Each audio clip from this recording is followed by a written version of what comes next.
আসসালামু আলাইকুম ওয়া রাহমাতুল্লাহি ওয়া বারাকাতুহু।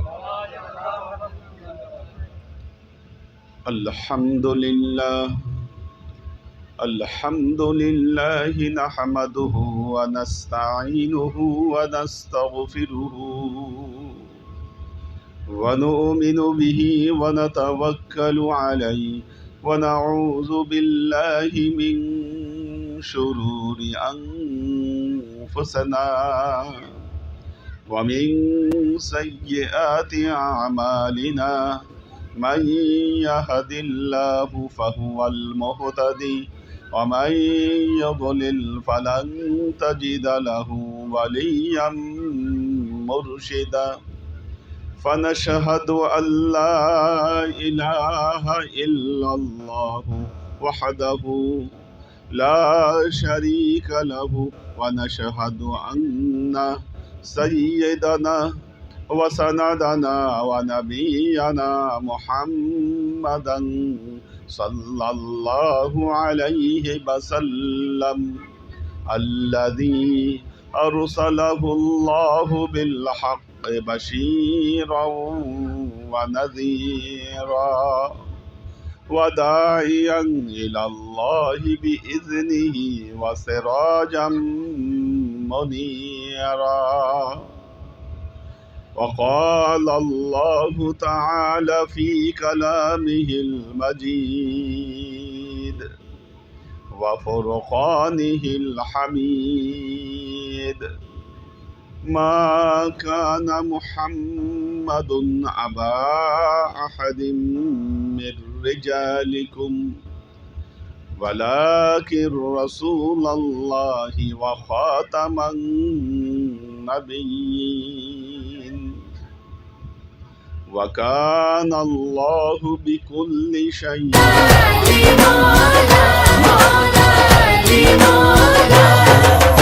ملائكته يصلون على النبي يا أيها الذين آمنوا صلوا عليه وسلموا تسليما صلى الله على محمد صلى الله عليه وسلم صلى الله على محمد صلى الله عليه وسلم আল্লাহর আশিক ও সালেক বৃন্দ, আজকে যারা এই মহতি মিলাদ মাহফিলে উপস্থিত হয়েছেন সবাইকে স্বাগত জানাচ্ছি এবং আল্লাহর দরবারে শুকরিয়া আদায় করছি যে আল্লাহ আমাদেরকে একটি ধর্মীয় মাহফিলে একত্রিত হবার তৌফিক আমাদেরকে দান করেছেন। আমরা সবাই বলি আলহামদুলিল্লাহ। আল্লাহ আমাদের উপর অনেক দয়াবান। আপনারা জানেন আমরা কেন এই পৃথিবীতে এসেছি। হযরত আদম আলাইহিস সালামকে আল্লাহ তৈরি করেছিলেন, জান্নাতে থাকতে দিয়েছিলেন, কিন্তু হযরত আদমের একটি ভুলের কারণে আল্লাহ হযরত আদমকে জান্নাত থেকে বহিষ্কার করে দেন এবং এই পৃথিবীতে পাঠিয়ে দেন। আল্লাহ হযরত আদমের কাছে ওয়াদা করেছেন, হে আদম, সূরা বাকারা আল্লাহ বলতেছেন, ফাইম্মা ইয়াতিয়ান্নাকুম মিন্নি হুদান ফামান তাবিআ হুদায়া ফালা খাউফুন আলাইহিম ওয়ালা হুম ইয়াহজানুন। আমি আল্লাহ ওয়াদা করছি পৃথিবীতে যাওয়ার পর তুমি এবং তোমার বংশধরদের মধ্যে থেকে যারা হেদায়েত সংগ্রহ করবে, হেদায়েতকে অনুসরণ করবে, আমি আল্লাহ কথা দিচ্ছি তাদের এই জায়গায় ফিরে আসার ব্যাপারে কোনো ভয় নাই, শয়তানের চক্রান্তে পড়ার ব্যাপারে তাদের আর কোনো দুশ্চিন্তা নাই। এই ওয়াদা আল্লাহ করেছেন। কিসের কথা বলেছেন আল্লাহ? হেদায়েত। কি সংগ্রহ করতে বলেছেন? হেদায়েত সংগ্রহ করতে বলেছেন। স্পষ্টভাবে বলেছেন, তোমাদের মধ্যে থেকে যারা হেদায়েত সংগ্রহ করবে, ফাইম্মা ইয়াতিয়ান্নাকুম মিন্নি হুদান, তোমাদের মধ্যে থেকে যারা হেদায়েত সংগ্রহ করবে আমি আল্লাহ তাদেরকে মুক্তি দান করব। প্রত্যেক নামাজে আমরা সূরা ফাতিহা পড়ি, ঠিক কিনা? সূরা ফাতিহায় কয়টা আয়াত জানেন কেউ? 7টা আয়াত। সূরা ফাতিহায় আয়াত 7টা। মুফাসসিরগণ বলেছেন এই সূরা আল্লাহ এবং বান্দার মধ্যে ভাগাভাগি করে নেওয়া সূরা। কেমন? 3.5 আয়াত আল্লাহর জন্য, 3.5 আয়াত বান্দার জন্য, 3.5 7 আয়াত। কেমন? সূরা ফাতিহার প্রথম আয়াতে বলছেন আলহামদুলিল্লাহি রব্বিল আলামিন, হে আল্লাহ সমস্ত প্রশংসা তোমার জন্য। কি প্রশংসা করলেন আল্লাহর। দ্বিতীয় আয়াতে বলতেছেন আর রহমানির রাহিম, আল্লাহ তুমি পরম করুণাময় দয়ালু, এটাও আল্লাহর প্রশংসা করলেন। 3 নম্বর আয়াতে গিয়ে বলছেন মালিকি ইয়াউমিদ্দিন, আল্লাহ তুমি বিচার দিবসের মালিক। 3 আয়াত শেষ। 4 নম্বর আয়াতের শুরুতে বললেন ইয়্যাকা না'বুদু, আল্লাহ আমরা তোমার ইবাদত করি। এরপরে বলতেছেন ওয়া ইয়্যাকা নাস্তাঈন, আল্লাহ আমরা তোমার কাছে সাহায্য চাই। এই যে চাওয়া কেবল শুরু করলেন। প্রথম 3.5 আয়াতে কিচ্ছু চান নাই। এই 3.5 আয়াতের পরে বাকি অর্ধেকে এসে চাওয়া শুরু করছেন। কি চাইলেন আল্লাহর কাছে? একটা জিনিস, ইহদিনাস সিরাতাল মুস্তাকিম, আল্লাহ আপনি আমাকে সিরাতে মুস্তাকিমে হেদায়েত দেন। কি চাইলেন? ওই যে হেদায়েত। সিরাতাল্লাযীনা আন'আমতা আলাইহিম, যেই পথের উপরে আপনি নিয়ামত নাজিল করেছেন, গায়রিল মাগদুবি আলাইহিম, এই পথ থেকে আমাদেরকে কখনো বিচ্যুত করবেন না, ওয়ালা দাল্লিন, এবং এখান থেকে দূরে সরিয়ে দিবেন না। কি চাইলাম আল্লাহর কাছে? হেদায়েত। এখন প্রশ্ন হলো এই হেদায়েতটা কি? হেদায়েতটা কি? এই হেদায়েত হলো একটা নূর, একটা আলো। হেদায়েত কি? একটা নূর, একটা আলো। এই নূর, এই আলো থাকলে কি হয়? এই আলো থাকলে ভালো এবং মন্দের মধ্যে পার্থক্য করা যায়। আমাদের সমাজে এমন লোক দেখেছেন কিনা, নামাজ পড়ে, রোজা রাখে, তসবিহ পড়ে, কোরআন তেলাওয়াত পড়ে, গায়ে জব্বা আছে, মাথায় টুপি আছে, কিন্তু এই লোক আবার আকাম কুকাম সব করে। মানুষের সাথে খারাপ ব্যবহার করে, জমি দখল করে, আমানতের খেয়ানত করে, ওয়াদা করলে খেলাফ করে, মিথ্যা কথা বলে। এরকম আছে কি না? তার মানে কি দাঁড়াইলো? কি দাঁড়াইলো? উনি নামাজ পড়লেন, ইবাদত করলেন, এত কিছু করলেন, কিন্তু ওনার জীবনের মধ্যে, ওনার আমলের মধ্যে কোনো পরিবর্তন আসে নাই। তার কারণ হলো এই ইবাদত বন্দিগি তাকে হেদায়েত দিতে পারে নাই। কি পারে নাই? হেদায়েত দিতে পারে নাই। সে যদি হেদায়েত প্রাপ্ত হতো তাহলে ইবাদত বন্দিগির সাথে সাথে সমস্ত খারাপ কাজকে তার জীবন থেকে সে দূর করে দিত। কি আল্লাহ বলছে না ইন্নাস সালাতা তানহা আনিল ফাহশাই ওয়াল মুনকার, নিশ্চয়ই নামাজ মানুষকে গর্হিত এবং খারাপ কাজ থেকে দূরে রাখে। তো আপনি নামাজ পড়লেন, ইবাদত করলেন, বন্দিগি করলেন, আপনি খারাপ কাজ ছাড়তে পারলেন না কেন? আপনি মানুষের মতো মানুষ হতে পারলেন না কেন? কারণ আপনি ইবাদত বন্দিগি শুধু করে গেছেন, আপনি মসজিদে সেজদা দিয়ে গেছেন, কিন্তু আপনার অন্তরের মধ্যে হেদায়েত ঢুকে নাই। এই জন্য আপনি মানুষের মতো মানুষ হতে পারেন নাই। এই আলো আপনি আপনার ভেতরে পান নাই।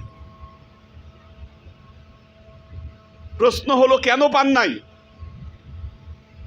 এই যে আপনি নামাজ পড়তেছেন, আল্লাহ কোরআনে বলছে কিনা ওয়াইলুল মুসাল্লিন, ওই সমস্ত নামাজিরা ধ্বংস হোক। কোরআনে বলতেছেন আল্লাহ ওয়াইলুল মুসাল্লিন, ওই সমস্ত নামাজিরা ধ্বংস হোক। আল্লাহ বলতেছে যে লোক নামাজি, নামাজ পড়ে, আল্লাহ বলতেছে সে ধ্বংস হোক। আল্লাযীনা হুম আন সলাতিহিম সাহুন, যারা তাদের নামাজে অমনোযোগী, নামাজে দাঁড়ায় কিন্তু নামাজ আসলে হয় না। যাক, এটার মনোযোগ বাদ দেন, ফ্যান যা খুশি হোক। কেন নামাজ হয় না? কেন নামাজ হয় না? কেন নামাজে মনোযোগী না? কেন আল্লাহ বলেছেন ওই নামাজি ধ্বংস হোক? তার কারণ হলো ওই নামাজ, তার ভেতরে ইবাদতের আলো, নূর, হেদায়েত এগুলো জ্বালতে পারে নাই। কেন পারে নাই? কেন? কারণ হেদায়েত কোথায় আছে এই সমাধান আল্লাহ দিয়েছে। কি হেদায়েত কোথায় গেলে পাওয়া যাবে? সমাধান আল্লাহ দিয়েছে। আচ্ছা, এখন দেখেন, আপনাদেরকে যদি জিজ্ঞাসা করি হেদায়েত কই আছে, কোথায় হেদায়েত পাওয়া যাবে, কি উত্তর আসবে বলেন?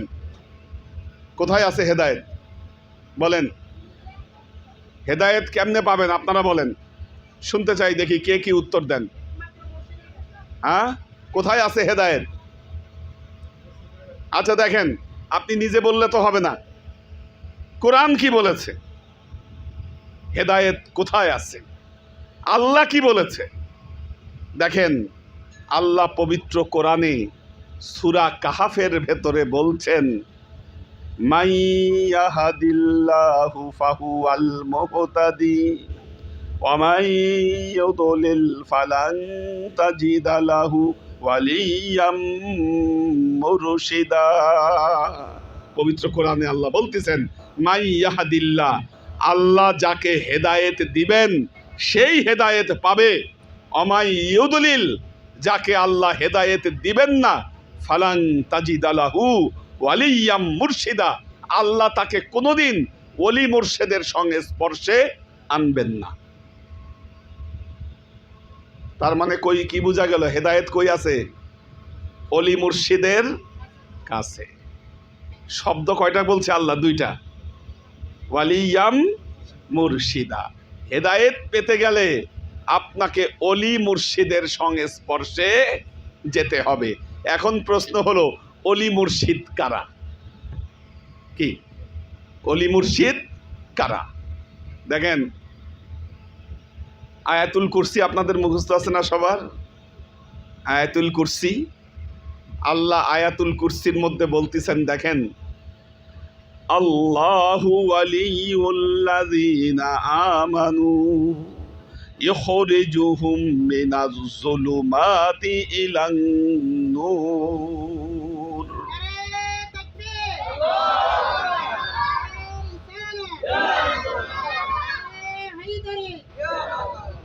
আল্লাহ বলতিছে, আল্লাহু ওয়ালিউল্লাযীনা আমানু, আল্লাহ যেই সমস্ত মুমিনদের ওয়ালি হয়ে যান, বন্ধু হয়ে যান, ইখরিজুহুম মিনাজ যুলুমাতি ইলান নূর, আল্লাহ তাদেরকে অন্ধকারচ্ছন্নতা থেকে আলোর দিকে বের করে নিয়ে আসেন। কি তখন আল্লাহ কি করেন? তাদের ভেতরে নূর জ্বালায় দেন। কি কিসের নূর? ওই হেদায়েতের নূর আল্লাহ তাদের মধ্যে জ্বালায় দেন। যেই সমস্ত বান্দা আল্লাহর ইবাদত বন্দিগি করে, যখন আল্লাহ তাকে মহব্বত করেন, আল্লাহ ওই বান্দাকে অন্ধকার থেকে আলোর দিকে নিয়ে আসেন। তখন তারা ওলি আউলিয়ায় পরিণত হয়, আর তাদের কাছে গেলে হেদায়েত পাওয়া যায়, তাদের কাছে গেলে অন্তরে আলো জ্বলে উঠে। কি আমাদের পেয়ারা নবী মুহাম্মদ মুস্তাফা সাল্লাল্লাহু আলাইহি ওয়াসাল্লাম, দেখেন আল্লাহ তার কালামে পাকে বলতেছেন, আল্লাহ তার কালামে পাকে বলছেন, ইয়া আইয়ুহান নবী ইন্না আরসালনাকা শাহিদাও ওয়া মুবাশশিরাও ওয়া নাযীরা ওয়া দাঈয়ান ইলাল্লাহি বিইযনিহি ওয়া সিরাজাম মুনীরা। আল্লাহ বলতেছে, হে নবী, আমি আপনাকে সাক্ষ্যদাতা হিসাবে, সুসংবাদদাতা হিসাবে, ভীতি প্রদর্শনকারী হিসাবে আমি প্রেরণ করেছি, এবং আল্লাহর দিকে আহ্বানকারী হিসাবে, জ্বলন্ত প্রদীপ হিসাবে আপনাকে পাঠিয়েছি। আল্লাহ তার নবীকে বলতেছে জ্বলন্ত প্রদীপ। আচ্ছা দেখেন, নবীর সাথে আল্লাহ চাঁদের তুলনা দিতে পারতেন, সূর্যের তুলনা দিতে পারতেন, এগুলা তুলনা না দিয়ে বলতেছেন কি প্রদীপ। প্রদীপের তুলনা কেন দিলেন? একটা চাঁদ থেকে আরেকটা চাঁদ তৈরি করতে পারবেন না, সম্ভব? একটা সূর্য থেকে আরেকটা সূর্য বানাইতে পারবেন? সম্ভব না। কিন্তু এইখানে যদি একটা মোমবাতি জ্বালানো থাকে, এই মোমবাতি দিয়ে আপনি হাজার হাজার মোমবাতি জ্বালাতে পারবেন, ঠিক কিনা? ঠিক তেমনি আল্লাহর নবীর সামনে গিয়ে যারা বসতো, নবীকে দেখলেই, নবীর সোহবত পাইলেই তাদের কলবের ভেতরে ওই হেদায়েতের আলো, নূরের প্রদীপ জ্বলে উঠত। কি তেলেসমতি কি! এজন্য অলিয়া উলিয়া যারা হন, তাদের সোহবতে আসলে অন্তরে হেদায়েতের প্রদীপ জ্বলে উঠে। কারণ হলো তারা নায়েবে রাসূল, তারা নায়েবে রাসূল। এই জন্য আল্লাহ বলছে, আল্লাহ যাকে হেদায়েত দেন তাকে অলি মুর্শিদের কি অলি মুর্শিদের সংস্পর্শে নিয়ে আসেন, আর যাদেরকে হেদায়েত দেন না কি করেন? তাদেরকে অলি মুর্শিদের সংস্পর্শে আনেন না। এখানে যারা মুরব্বী আছে, পুরানা লোক যারা আছে, আপনারা জানেন যে যারা মুরব্বী, আপনারা দেখেছেন আপনাদের সময়ের যারা আছে, তারা কেউ না কেউ কোনো পীরের হাতে বায়াত ছিলেন। তারা কি ভুল বললাম কিনা? তারা কোনো না কোনো পীরের হাতে বায়াত ছিলেন, কারণ ওই সময় মানুষ জানতেন বায়াতের গুরুত্ব কি। আগামী বিগত 20 বছর 10 বছর ধরে, 15-20 বছর ধরে এক শ্রেণীর লোক বলছে পীরের দরকার নাই, বায়াতের দরকার নাই, এগুলার কোনো দরকার নাই। কিন্তু দুঃখের বিষয় হলো আমরা এটা যাচাই করে দেখি না যে আসলেই তাদের কথা সত্য না তাদের কথা মিথ্যা। আমরা এটা যাচাই করি না। এখানে যারা আছেন কোনো না কোনো পীরের হাতে বায়াত কারা নিছেন একটু দেখি। আচ্ছা ভালো, হাত নামান। কারো হাতে বায়াত আপনারা নিয়েছেন, যার হাতেই হোক বায়াত নিয়েছেন। প্রশ্ন হলো বায়াত কেন লাগবে, আর বায়াত না নিলে কি হবে? কি এটা একটা কোশ্চেন না? একটা বড় বড় একটা প্রশ্ন। কেন বায়াত নিতে হবে? আসলে কি নবীর সময় বায়াত ছিল কি ছিল না? বায়াত না নিলে কি হবে? কোরআন হাদিস আমাদেরকে কি বলেছে? একটা কথা মনে রাখবেন, কোনো মোল্লা, মৌলবী, খতিব, মাদ্রাসার শিক্ষক, ইমাম সাহেব কি বললেন এটা ইসলামের দলিল না। ইসলামের দলিল হলো কোরআন হাদিস, ঠিক কিনা? কোরআন হাদিসে যদি দলিল পাই আমরা সেটা মানব, যদি দলিল না পাই আমরা সেটা মানব না। কোরআন হাদিসের বাহিরে যদি কেউ কথা বলেন এটা পরিত্যাজ্য, এটা গ্রহণীয় না। এখন প্রশ্ন হলো নবীর সময়ে বায়াত ছিল কি না? কি নবীর সময়ে বায়াত ছিল কি না? আচ্ছা দেখেন, নবীর সময়ে বায়াত থাকা মানে কি? এটা অবশ্যই কোরআনে আসবে অথবা হাদিসে আসবে। কি কোরআনে বায়াত আসছে কোথায়? কোরআনে বায়াত আসছে সূরা ফাতহুনে। আল্লাহর নবীর কাছে যারাই আসতো তারাই নবীর হাতে বায়াত গ্রহণ করত। কি নবী বায়াতের মাধ্যমে তাদেরকে ইসলামে দীক্ষিত করতেন, তাদেরকে ইসলামের আলোতে আলোকিত করতেন বায়াতের মাধ্যমে। আল্লাহ সূরা ফাতহুনে বলতেছেন, ইন্নাল্লাযীনা ইউবাইউনাকা ইন্নামা ইউবাইউনাল্লাহ, নিশ্চয়ই যারা এই মুহূর্তে আপনার হাতে বায়াত গ্রহণ করলো তারা যেন আল্লাহর হাতে বায়াত গ্রহণ করলো। ইয়াদুল্লাহি ফাওকা আইদিহিম, বায়াত গ্রহণের সময় আল্লাহর হাত যেন তাদের হাতের উপর ছিল। ফামান নাকাসা ফাইন্নামা ইয়ানকুসু আলা নাফসি, বায়াত গ্রহণ করবার পর যারা এই বায়াতের শর্তে ত্রুটি বিচ্যুতি করলো তারা যেন নিজেদের উপর ত্রুটি বিচ্যুতি করলো। ওমান আউফা বিমা আহাদা আলাইহুল্লাহ ফাসাইউতিহি আজরান আযীমা। আর বায়াত গ্রহণের পরে যারা এর শর্তকে পূর্ণ করবে আল্লাহ বলতেছেন আমি তাদেরকে অপরিসীম পুরস্কার দান করব। সূরা ফাতহুন, সূরা মুমতাহিনা, আয়াত নম্বর 12। কোরআন শরীফ খুলে দেখবেন, এই আয়াতগুলা পড়বেন আপনারা, তাহলে বুঝবেন এর গুরুত্ব। সূরা মুমতাহিনা, আয়াত নম্বর 12। আল্লাহ তার নবীকে বলেছেন যখন মেয়েরা আপনার কাছে বায়াত গ্রহণ করতে আসবে তাদেরকে এই এই শর্তের উপরে আপনি বায়াত দান করবেন। আছে কিনা কোরআনে বায়াত? হাদিসে বায়াত, হাদিসে বায়াত।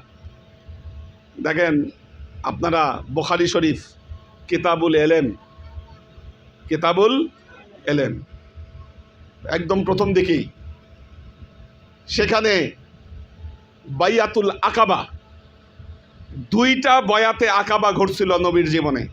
অর্থাৎ মদিনা থেকে একদল লোক দেখতে এসেছিলেন আল্লাহর নবীকে। আল্লাহর নবীকে দেখেই তাদের মনে হয়েছে ইনি শেষ জামানার নবী, তারা নবীর হাতে বয়াত গ্রহণ করেছেন। এটা হলো বয়াতে আকাবা 1। দ্বিতীয় বয়াতে আকাবা হয় ঠিক তার পরবর্তী বছর। তারা বলেন আমরা আরও লোকজন নিয়ে আসব সামনের বছর এবং আপনার হাতে বয়াত গ্রহণ করব। এরপরের বছর আরও লোকজন নিয়ে এসে আল্লাহর নবীর হাতে তারা বয়াত গ্রহণ করেন। এই গেল দ্বিতীয় বয়াতে আকাবা 1 এবং 2। এছাড়া আল্লাহর নবী যখন মদিনায় গেলেন, মক্কা থেকে মদিনায় যখন হিজরত করলেন, আপনারা জানেন মদিনাবাসীগণ আল্লাহর নবীকে কি সুন্দরভাবে অভিবাদন জানিয়েছিলেন। তলা আল বাদুরু আলাইনা মিন সানিয়াতিল বেদা, কি এই গান বলে বলে, হ্যাঁ এই গান গেয়ে গেয়ে আল্লাহর নবীকে অভিবাদন জানালেন এবং সবাই আল্লাহর নবীর হাতে বয়াত গ্রহণ করলেন। আল্লাহর নবী যখন যেখানে কোনো জনপদে গিয়েছেন, এখানে উমরা করছেন বা হজ করছেন এমন কেউ আছে? আচ্ছা, দেখবেন আল্লাহর নবীর রওজার সাথে একটা খুঁটি আছে, এই খুঁটির নাম হলো ওস্তনে উফুদ। ওস্তনে উফুদ, যারাই আল্লাহর নবীর কাছে আসতো ওই ওস্তনে উফুদের কাছে বসায় আল্লাহর নবী তাদেরকে বয়াত পড়াইতেন। আচ্ছা, এখন বলবেন নবীর সময়ে বয়াত দরকার ছিল, নবী চলে গেছে, এখন বয়াত দরকার কিনা? কি এটা প্রশ্ন? নবী বয়াত পড়াইছে। আচ্ছা আপনারা বলেন, নবীর এমন কোনো সুন্নত আছে যেটা নবীর সময় দরকার ছিল এখন দরকার নাই? কি ইসলাম কি? নবী যা দিয়ে গেছে তাই। এখন আল্লাহর নবী যখন ইন্তেকাল করলেন, আল্লাহর নবী কি বারে ইন্তেকাল করেছিলেন? সোমবারে। নবীকে দাফন করানো হয়েছিল কি বারে? বুধবার। সোমবারে আল্লাহর নবী পর্দা নিলেন, দাফন করিয়েছে কি বারে? বুধবারে। কয়দিন? প্রায় 2.5 দিন। 2.5 দিন দেরি হলো কেন? কেন 2.5 দিন দেরি হলো? কারণ সাহাবারা এই সিদ্ধান্ত নিতে পারছিল না আল্লাহর নবীর পরে তারা কার হাতে বায়াত গ্রহণ করবে। কি এটা নিয়ে একটা তর্ক বিতর্ক হচ্ছিল, আর তর্ক বিতর্ক হচ্ছিল বলেই পরবর্তীতে কার হাতে বায়াত গ্রহণ করবে এই ব্যাপারে তারা কোনো সিদ্ধান্তে আসছিল না। শেষ পর্যন্ত আপনারা জানেন সবাই, হযরত আবু বকরের হাতে বায়াত গ্রহণ করেছিল। এরপর হযরত ওমর রাদিয়াল্লাহু তাআলা আনহুর হাতে বায়াত গ্রহণ করেছিল। এরপর হযরত ওসমান রাদিয়াল্লাহু তাআলা আনহুর হাতে বায়াত গ্রহণ করেছিল। এরপর হযরত মাওলা আলী রাদিয়াল্লাহু তাআলা আনহুর হাতে বায়াত গ্রহণ করেছিলেন। আপনারা জানেন কারবালার হৃদয় বিদারক ঘটনার কথা। কে জানেন না এই ঘটনা? কেউ আছেন জানেন না কারবালার ঘটনা? কি কারবালায় কি হয়েছিল? কারবালায় কি হয়েছিল?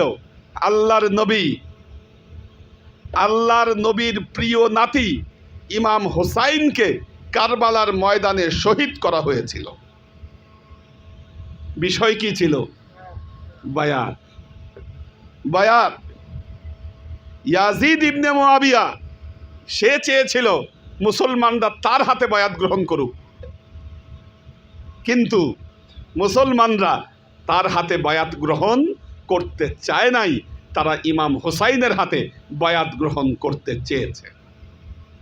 ইয়াজিদ যখন বুঝেছে মুসলমানরা তার হাতে বায়াত গ্রহণ করবে না, বায়াত নেবে ইমাম হোসাইনের হাতে, তখন কারবালার ময়দানে ইমাম হোসাইনকে ঘেরাও করে ইমাম হোসাইনকে শহীদ করা হয়েছে। কি এই ঘটনা ভুলে গেছেন আপনারা? ইমাম হোসাইনকে কারা শহীদ করেছিল? কোন হিন্দু, খ্রিস্টান, বৌদ্ধ নাকি মুসলমানেরা? এই মুসলমানেরা নামাজ পড়তো। ইমাম হোসাইনের তাবুতেও আজান হচ্ছে, ইয়াজিদের তাবুতেও আজান হচ্ছে। ইমাম হোসাইনের সাথে মাত্র ৭২ জন, আর ইয়াজিদের তাবুতে হাজার হাজার মুসলমান। কিন্তু ওই হাজার হাজার বাতেল ইমাম হোসাইনের সাথে যারা ছিল তারাই হক। কি হকের পক্ষে লোক কম, বাতেলের পক্ষে লোক বেশি। সাবজেক্ট কি? সাবজেক্ট হলো বায়াত। বায়াত বয়াত বুঝেন না? কারা বুঝাইলো বয়াত নাই? ইয়াজিদের হাতে মুসলমানরা বয়াত পড়ে নাই। এই ইয়াজিদের বংশধর, তাদের দোসর যারা আছে, তারাই আজকের দিনে বলে বয়াতের দরকার নাই। কি কোরআনে বয়াত আছে, হাদিসে বয়াত আছে, নবীর যুগে বয়াত ছিল, সাহাবাদের যুগে বয়াত ছিল, তাবেঈদের যুগে বয়াত ছিল। এখন কে বলে এই বয়াত নাই? কে উঠাইলো? কি যারা ইমাম হুসাইনের বয়াত নিতে পারে নাই, তারাই আজকের দিনে বলে বয়াতের দরকার নাই। আল্লাহর আশেক ও সালেক বৃন্দ, وقال رسول الله صلى الله عليه وسلم من مات وليس في عنقه بيعة فقد ميتة جاهلية। আল্লাহ নবী এই কথা 3 বার বলেছেন। আল্লাহ নবী বলেছেন মাম্মাতা, যে ব্যক্তি মারা গেল কিন্তু তার কাঁধে সে বায়াত না নিয়ে মারা গেল, তার জাহেলি মৃত্যু হবে, তার জাহেলি মৃত্যু হবে, তার জাহেলি মৃত্যু হবে। বুঝেন? মুসলিম শরীফের হাদিস, মুসলিম শরীফের হাদিস।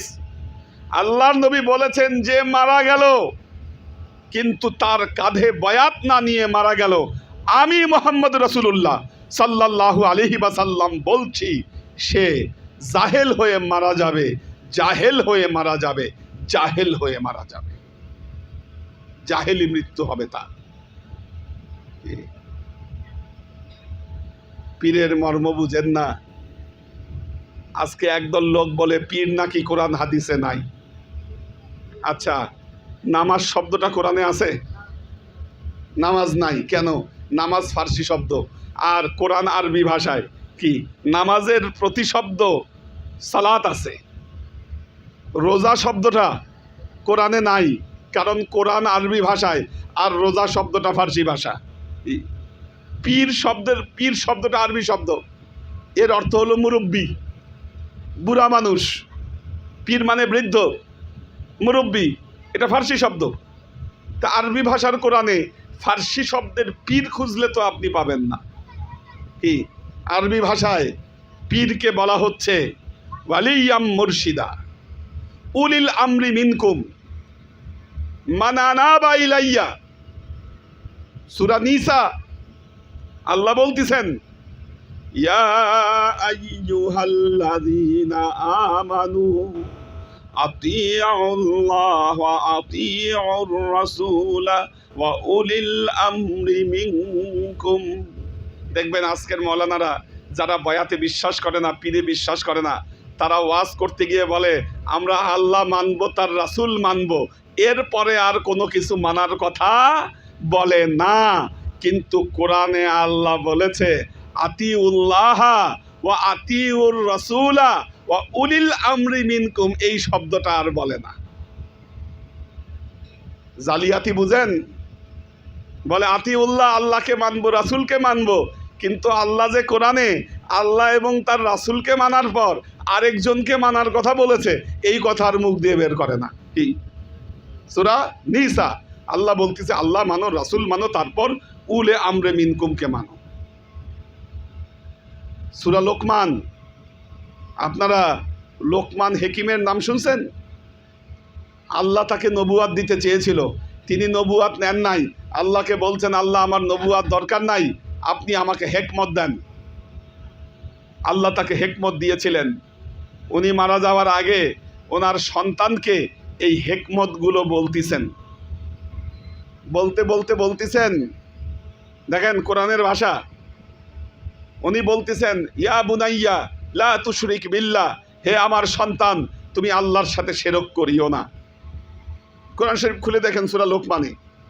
এইভাবে এক একটা নসিহত করতেছেন, করতে করতে বললেন যে আমার সন্তান তুমি যদি বাঁচতে চাও ওয়াত্তাবি সাবিলা মান আনাবা ইলাইয়া সুম্মা ইলাইয়া মারজিউকুম ফাউনাব্বিউকুম বিমা কুনতুম তা'মালুন। তোমরা এমন একজনের পথ অনুসরণ করো যে আমার দিকে অগ্রসর হয়েছে।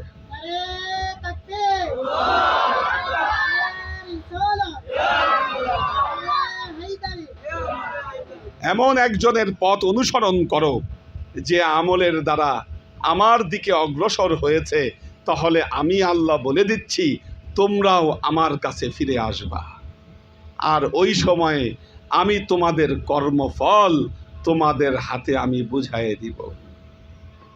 কি লাগবে কিনা একজন? হ্যাঁ, সূরা বনি ইসরাইল, সূরা বনি ইসরাইল। আল্লাহ বলতেছেন ইয়াউমা নাদউ কুল্লা উনাসিম বিইমামিহিম। আল্লাহ বলতেছেন ইয়াউমা, কাল কিয়ামতের ময়দানে, নাদউ আমি আল্লাহ ডাকব, কুল্লা উনাসিম প্রত্যেক মানুষকে, বিইমামিহিম তার ইমামের মাধ্যমে আমি ডেকে নিব কাল কিয়ামতের ময়দানে। কি আল্লাহ আপনার সাথে সরাসরি কথা বলবে না, কথা বলবে আপনার ইমামের সাথে। কি এই ইমাম মানে কোন ইমাম? মসজিদের ইমাম না। কি এই ইমাম মানে নেতা, এই ইমাম মানে গুরু, এই ইমাম মানে মুর্শিদ। কি মসজিদে যিনি ইমামতি করেন উনি তো চাকরিজীবী ইমাম, উনি টাকার বিনিময়ে ইমামতি করেন। কি উনি আপনার গুরু না। এখন আল্লাহ বলতিছে কাল কিয়ামতের ময়দানে আমি আল্লাহ তোমার নেতার সাথে কথা বলবো, আমি তোমার সাথে কথা বলবো না। ইমাম মানে কি? নেতা। এখন প্রশ্ন হলো আপনার নেতা কে? আপনার নেতা যদি সমাজের ওই ব্যক্তি হয় কি যিনি রাজনৈতিক নেতা, প্রভাবশালী নেতা, মানুষের টাকা পয়সা নিয়ে কি আঙ্গুল ফুলে কলা গাছ হয়েছে সেই নেতা, কি এই নেতার ইত্তেবা করলে মুক্তি আছে? কি আল্লাহ তখনই তাকে মুক্তি দান করবে যখন দেখবে সে একজন ধর্মীয় ব্যক্তিত্বকে সে নেতা মেনেছে। কাজী আল্লাহর আশেক ও সালেক বৃন্দ, শরীয়ত এবং মারেফত উভয় শিক্ষাই আপনাকে শিক্ষা লাভ করতে হবে। কি আপনি খালি শরীয়ত শিখলেন, মারেফত শিখলেন, এটা হবে না। কি সবার গরম লাগতেছে বুঝতেছি, শেষ করে দিব তাড়াতাড়ি। দেখেন শরীয়ত এবং মারেফত উভয় জ্ঞানে আপনাকে জ্ঞানী হইতে হবে। আপনি শরীয়ত জানেন, মারেফত জানেন না, এই অবস্থায় যদি মারা যান, ইমাম শাফিঈ নাম শুনছেন না? ইমাম শাফিঈ বলেছে যে ব্যক্তি শরীয়ত জানলো মারেফত জানলো না, ওই ব্যক্তি জিন্দিক হয়ে মারা যাবে, ইমানদার হয়ে মরবে না, সে জিন্দিক হয়ে মারা যাবে। তার কারণ শরীয়ত মারেফত উভয়টাই আপনাকে শিখতে হবে। আল্লাহ পবিত্র কোরআনে বলতেছেন ওয়ালিকুল্লি জাআলনা শিরআতাও ওয়া মিনহাজা, আমি আল্লাহ প্রত্যেক উম্মতের জন্য শরীয়ত, শিরআতান মানে হলো শরীয়ত, মিনহাজ, মিনহাজ মানে হলো বিশেষ পথ, মারেফত, আমি প্রত্যেক উম্মতের জন্য এই দুইটা শিক্ষাকে আমি বিধিবদ্ধ করে দিয়েছি সবার জন্য। দুইটা উদাহরণ দিলে বুঝবেন। একটা কোরআন থেকে দিব, একটা কোরআনের বাইরে থেকে দিব, দুইটা উদাহরণ। আপনারা মুসা আলাইহিস সালামের নাম শুনছেন কি? মুসা আলাইহিস সালাম, হযরত মুসা আলাইহিস সালামের সাথে খিজির আলাইহিস সালামের দেখা হয়েছিল, এটা শুনছেন? হযরত খিজির আলাইহিস সালাম, কোরআনের সূরা কাহাফে আসছে এই ঘটনা। মুসা আলাইহিস সালাম একদিন বললেন, আমি পৃথিবীর সবচাইতে জ্ঞানী ব্যক্তি। আল্লাহ সাথে সাথে হযরত মুসাকে ধরে বসলেন, বললেন, মুসা, তুমি বলতেছো তুমি জ্ঞানী ব্যক্তি, তুমি তো পৃথিবীর সবচেয়ে জ্ঞানী না। তার কারণ হলো, জ্ঞানের এক শাখা তুমি জানছো, আরেক শাখা তোমার শূন্য। কি? তুমি শরীয়ত জেনেছো, মারেফত তোমার শূন্য। আমি তো তোমাকে মারেফতের জ্ঞান দেই নাই, তুমি কেমনে বললা যে তুমি পৃথিবীর সবচেয়ে জ্ঞানী? এখন হযরত মুসা আলাইহিস সালাম আল্লাহকে বললেন, আল্লাহ, তাহলে আমি মারেফত কেমনে শিখবো? কার কাছ থেকে শিখবো? আল্লাহ বললেন, মারেফত জানে হযরত খিজির, যাকে আমি আমার তরফ থেকে ইলমে লাদুন্নি দান করেছি। এখন মুসা আলাইহিস সালাম খুঁজতে বাড়ি হইলেন, কই পাবো এই খিজিরকে? অনেক ঘটনা আছে এখানে মাঝখানে। খুঁজতে খুঁজতে হযরত খিজিরকে পাইলেন সাগরের ভেতরে। কি? হযরত খিজির সাগরের মধ্যে বসে আছে। এখন মুসা আলাইহিস সালাম বললেন, হুজুর, আমি আপনাকে ইত্তেবা করতে চাই, হাল আত্তাবিউকা আন তুআল্লিমানি মিল্লাদুনকা ইলমা। হে মুসা, আমি আপনাকে ইত্তেবা করতে চাই, আল্লাহ আপনাকে কি ইলমে লাদুন্নি দিয়েছে আমি এটা জানতে চাই। কোরআনের ঘটনা। এখন হযরত খিজির বললেন, ইন্নাকা লান তাসতাতিআ মাইয়া সবরা। হে মুসা, তুমি যে শিখবা, তুমি তো আমার কাছে ধৈর্য ধরে তুমি লেগে থাকতে পারবা না। মুসা আলাইহিস সালাম বললেন, ইনশাআল্লাহ আমি আপনার সাথে লেগে থাকব। এখন রাস্তা দিয়ে যাচ্ছে দুইজন, যাইতে যাইতে সাগর পড়ল। একজন মাঝি ওনাদেরকে নৌকা সাগর পার করে দিল। পার করে দেওয়ার পরে উনি কি করলো? ওই নৌকাটা ডুবাই দিল, ভেঙ্গে চুরে ডুবাই দিল। মুসা আলাইহিস সালাম বললেন, এটা কি করলেন? একজন লোক আপনার উপকার করলো, আপনি তার ক্ষতি করলেন। খিজির বললেন, আমি তোমারে বলছি প্রশ্ন করা যাবে না। কেন প্রশ্ন করলা? বলল, হুজুর, ভুল হয়েছে, মাফ করে দেন। আবার যাচ্ছে, রাস্তায় একটা ছোট বাচ্চা খেলা করতেছে, কোরআনে আসছে এই ঘটনা। হযরত খিজির আলাইহিস সালাম একটা লাঠি দিয়ে ওই বাচ্চার মাথায় বাড়ি দিয়ে সব মগজ টগজ বের করে ফেলে তাকে মেরে ফেললো। মানব হত্যা কত বড় মহাপাপ! মুসা আলাইহিস সালাম খেপে গেলেন, কি করলেন আপনি? একটা মানুষকে আপনি হত্যা করলেন। খিজির আলাইহিস সালাম বললেন, আমি বলছি তোমারে প্রশ্ন করা যাবে না, তুমি কিন্তু দ্বিতীয়বার ভুল করলা। কি? এক গ্রামে গেল, গ্রামবাসী তাকে তাড়ায় দিল।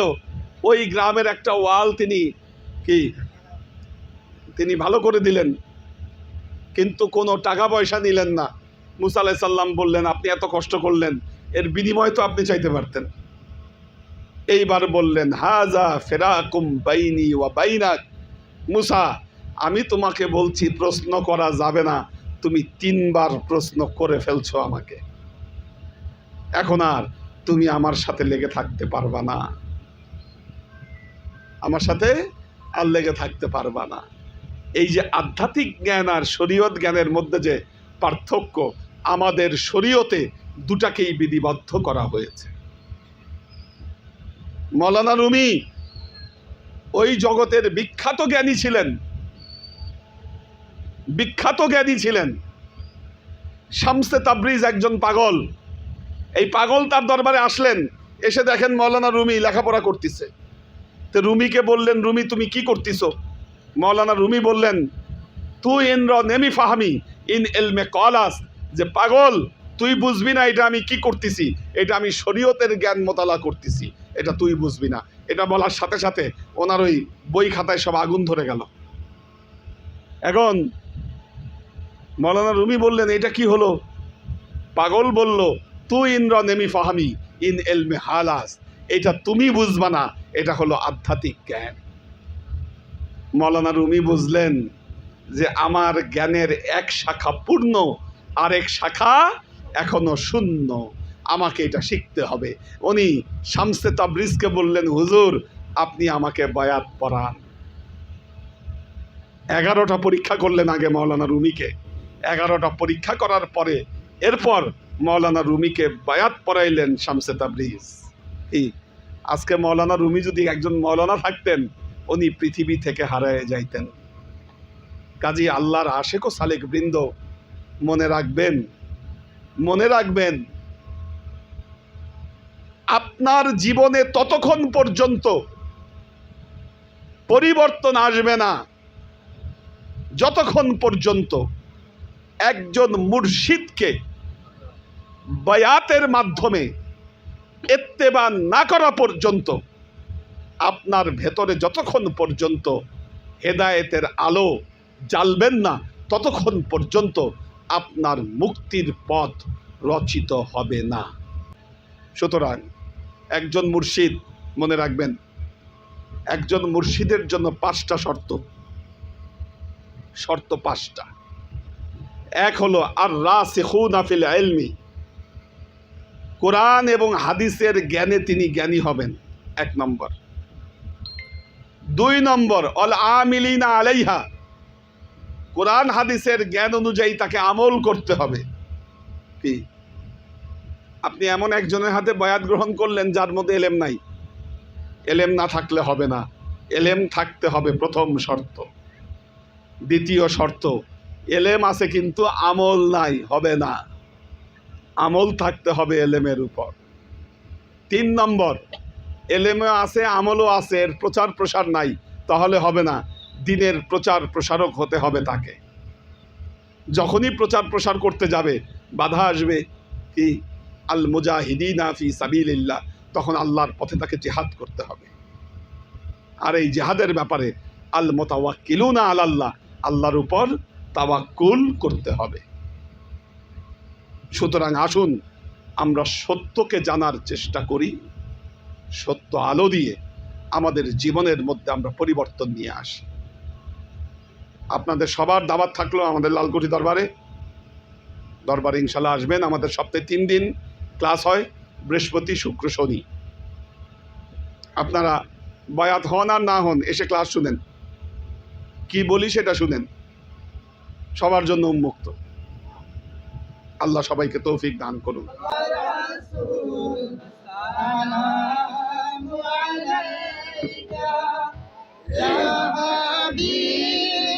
সালামু আলাইকা সালাওয়াতুল্লাহ। অগদামাই দরদি ইয়া রাসূলুল্লাহ, ইয়া হাবিবাল্লাহ। নবী গো আপনার ওসিলা নিয়া কাঁদিলেন আদম ও হাওয়া, প্রভুর হইলেন দয়া, কবুল করিলেন দুআ। ইয়া নবী সালাম, ইয়া রাসূল সালাম, ইয়া হাবিব সালামু আলাইকা সালাওয়াতুল্লাহ।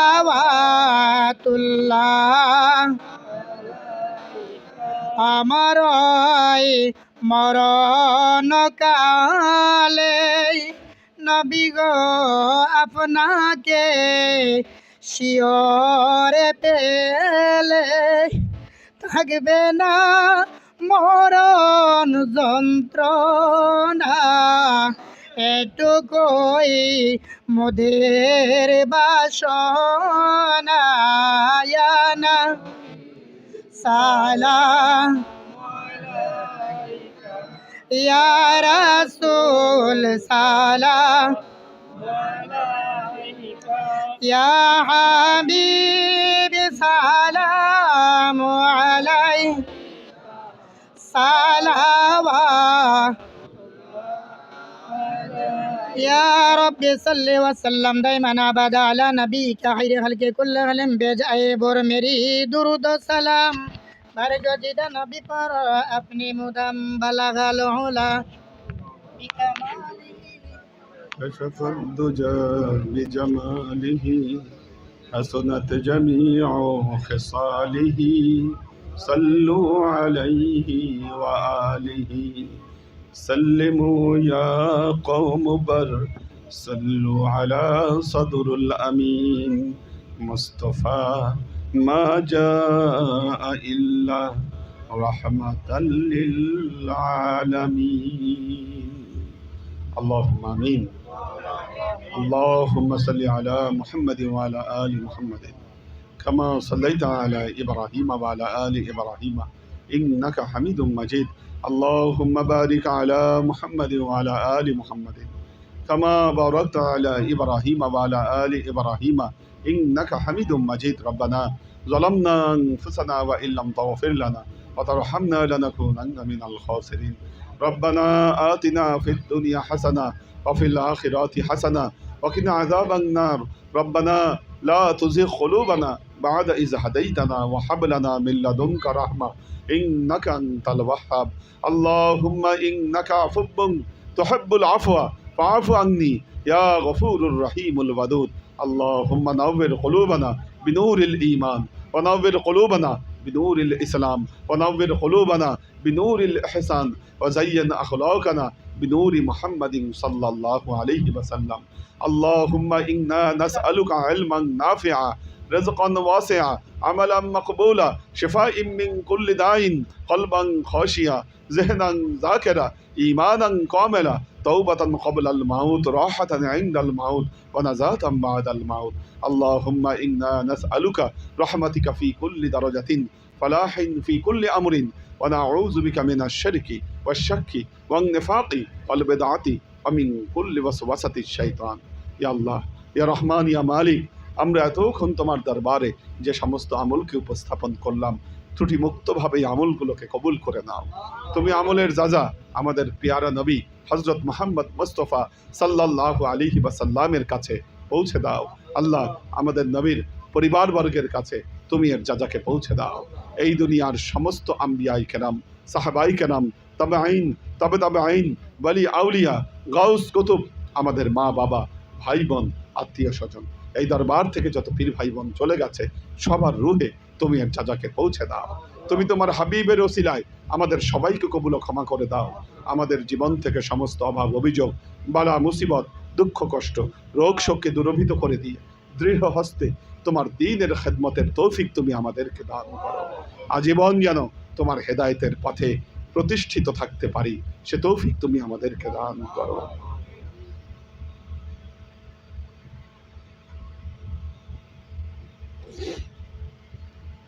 سبحان ربك رب العزة عما يصفون سلام على المرسلين الحمد لله رب العالمين وجعل آخر كلمتنا عند الموت لا إله إلا الله محمد رسول الله صلى الله عليه وسلم